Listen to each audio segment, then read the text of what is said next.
I'm Don Bodan from SampleLibraryReview.com, and today we're going to be checking out Modal Runs by Sonokinetic. Sonokinetic is the prime developer pushing boundaries in orchestral phrase library creation. Over the last few years, the developer has released some of the most powerful sample libraries for Kontakt around, finding a niche that defies multi-sampled instruments.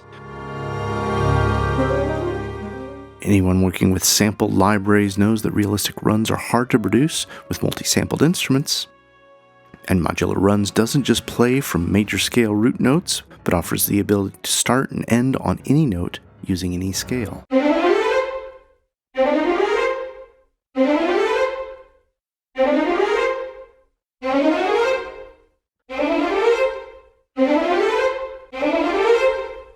Library downloads as 655 megabytes. That's losslessly compressed down from 1 gigabyte, and the developer specifically wanted to keep the sample count and RAM footprint extremely low. In total, there's 60 different run recordings, with both woodwind and string recordings, all recorded in the same hall as Sonokinetic's orchestral series libraries. You got 4 different mic options with close, decatree, wide, and balcony. The instrument's engine has chord recognition scripting for major, minor, half diminished, dominant 7th, major 7th, minor 7th, sus4, and 7 sus4, an emphasis slider that helps you mix and blend between the strings and woodwinds, and speed control. Library is a Kontakt player instrument for Kontakt 5.8.1 or higher, meaning it's compatible with both the full and free version of Kontakt as well as NKS compatible. Library normally sells for €74.90.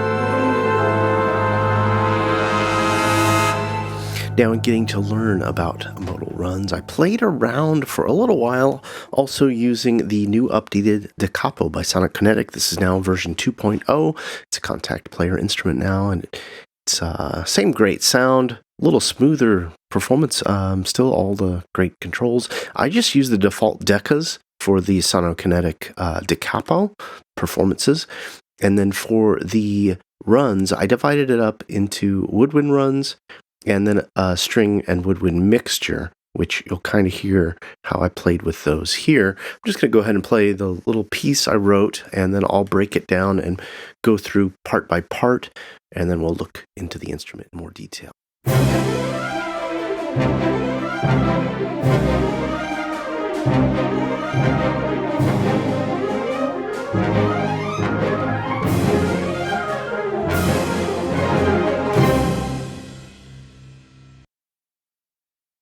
So nothing really captures that frenetic energy like lots and lots of runs. I may have overdone it, but you never know what this piece could end up being like once I flesh it out and work with it a little bit.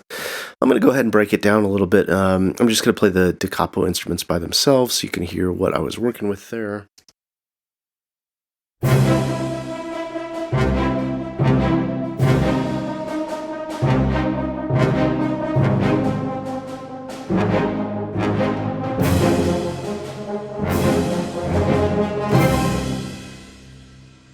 Now you can hear real human performance there. That was because I didn't go in and quantize anything. I probably could have cleaned it up quite a bit, to be honest.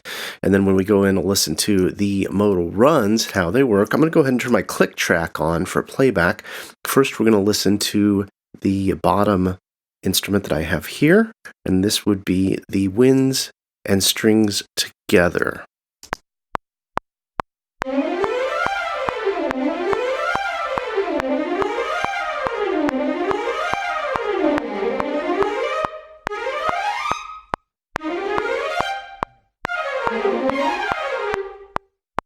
And then we're just going to listen to just the woodwinds run on their own.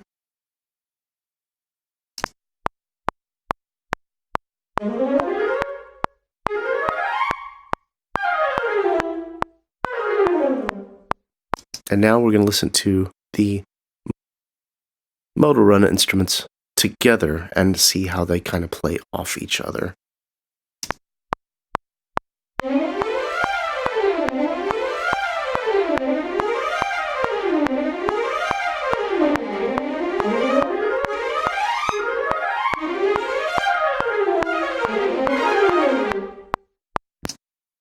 So as you can hear, it's right on the click for those changes. It really syncs up nicely. There are a couple different settings for how you're going to trigger which notes are played. So now let's have a little bit deeper look into the instruments. All right, as you can see, I've got Modal Runs here. It's a contact player instrument, loads right into your libraries tab. I've got contact 5.8 or something. It's got one NKI, the Modal Runs NKI. I load it up, and it looks like we've got the ability to go to woodwinds on one side and strings on the other side. That's going to trigger your different sample sets or a mixture of the two. Let's just kind of start with it in the middle. The blue area, we play chords, and it will auto understand which chords we're playing. You can see it plays sevenths, major, minors, augmenteds, diminished, I think. And then the yellow keys here, these trigger our actual runs.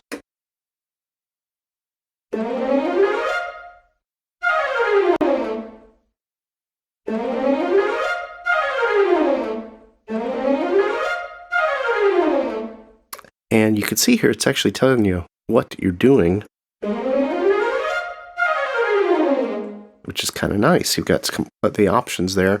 At any time, if you're confused about the library, it's got this info tab, which I always appreciate, rather than having to go to dig through the manual. Play 2 legato notes in the yellow keys, and runs will be triggered between them, relative to the main key displayed at the bottom left. So we're playing that F minor. Now we're going to do F major.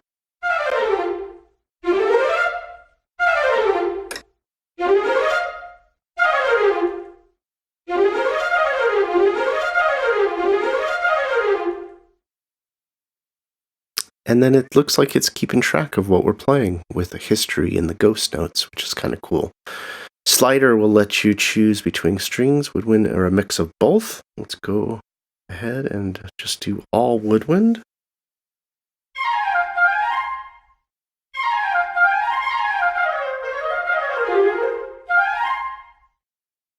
And then we'll go all the way over to the strings.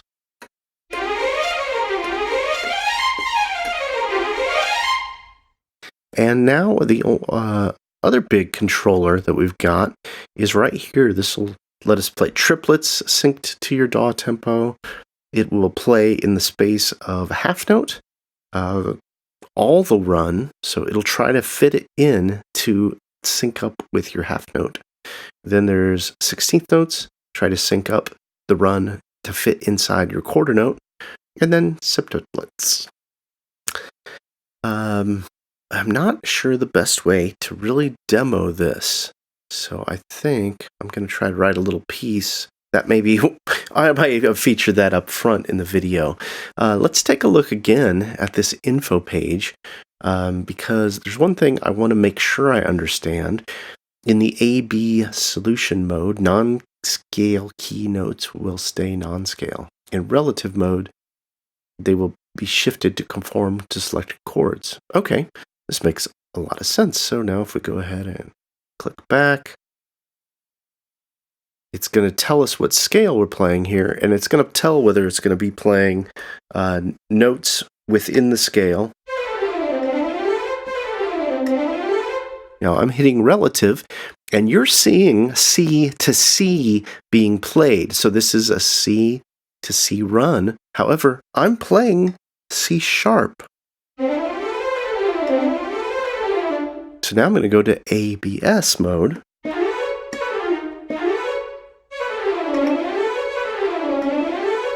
And now it's doing a composite C sharp scale. I'm not quite sure what they mean by composite, but I'm assuming that it's adding that C sharp into the run. I did notice some of the modes that it was showing, Lydian, Aeolian, and whatnot. The other thing about the library, which I really like, is that you're able to go in and change your tuning. I try to stay with 440 just because everything I use is 440, although they will let you get up to 422, which I know a lot of European orchestras record in. We also have their mic mixes, the Decca on one side.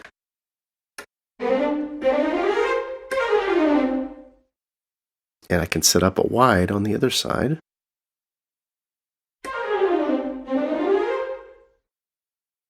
Or the far. Or the close. And then the beauty is to blend between the two.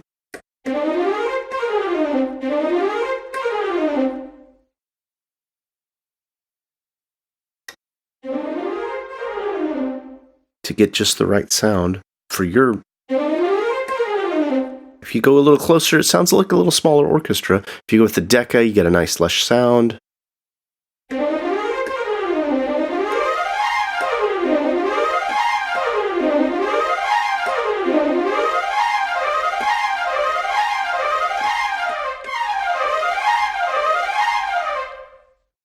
And I think there should be some ways to kind of do runs with your chords.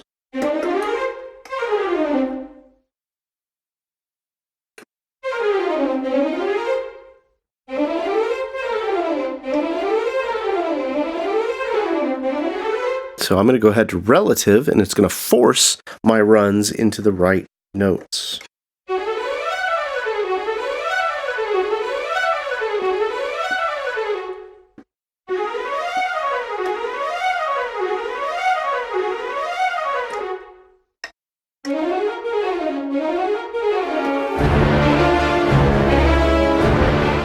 Yeah, I think this is just going to take a little bit of time for me to get in and program some, to get a feel for both changing speeds and playing different chords to trigger different runs or different scales for the runs. So I'm going to go ahead and work on that. You probably heard that at the beginning of the video. Pretty simple, but that's the beauty in what this library does. Having such control over string and wind runs adds amazing extensions to a virtual orchestra at any time, and having this much control over it is absolutely another fantastic one. This is one of those libraries that I think, even if you're not using other Sonokinetic phrase-based orchestral libraries, that I still think you would be able to get a lot of use out of it. And I think whether this is going to be good for you is going to come down to whether or not you already have anything that can do some runs, and whether you ever feel like you're restricted in that you're not able to get realistic runs. Because these sound fantastic, they sound very real. With the inclusion of the different mic positions and the mic mixes, you're able to get some different sounds out of them, depending on, how if you're one of those people that only uses close mics and you put everything through a room, well, or through an IR or spaces or something like that, you got the ability to do that. If you're somebody like me who likes to get the sound right out of the instrument and make the mixers deal with it in post, then this is obviously going to work. I think they've got a real winner here for sure. Thanks so much for spending just a little time with me here today to check out Modal Runs. I'll be sure to include a link over to Sample Library Review's Modal Runs page. And just so you know, if you watch our videos here, we don't always completely cover every single bit about a library, but on our Sample Library Review pages for the instruments, we do include all the developers' demos, all of the developers' tutorials and videos, as well as any other review videos we find around the web when we launch the page. So it'd be great all in one place for you to do your due diligence to find out if this is the right instrument for you, if the questions weren't answered through watching the video today. Thanks for taking a little time out of the day to spend with me. Please like, share, and subscribe. Be sure to head over to samplelibraryreview.com for the latest news, reviews, and our weekly deals page.